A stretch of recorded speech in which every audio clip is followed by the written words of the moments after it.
I've always said that I had senioritis since I was a freshman. I've always wanted to grow up too fast. But I think it was because I never fully understood what it meant to be grown up. And I've learned something of that these past 4 years. I progressed out of that stage as the annoying kid who always wanted to argue about theology. That was me in junior high. I don't care any less about theology. I've just learned charity and humility.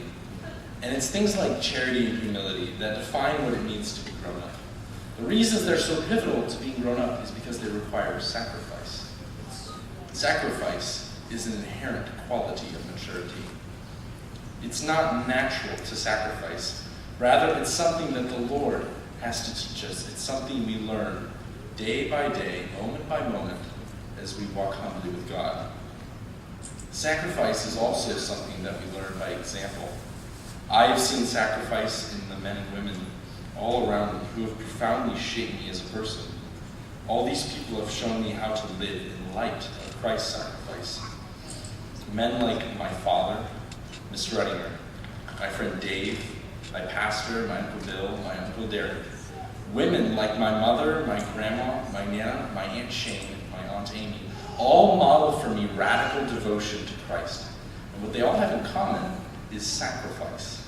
They understand that there is something beyond them, something that is more important than their individual needs, and that thing, that purpose, is driving their actions. Their desires transcend their wants, and they mount up to eternity. These are the people who are part of my life. They've shaped me into the person I am today. I think that as Americans, we like to cast ourselves as self-made individuals.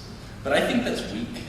Who needs the man who does what he pleases and doesn't need anyone else? He has no place in a community.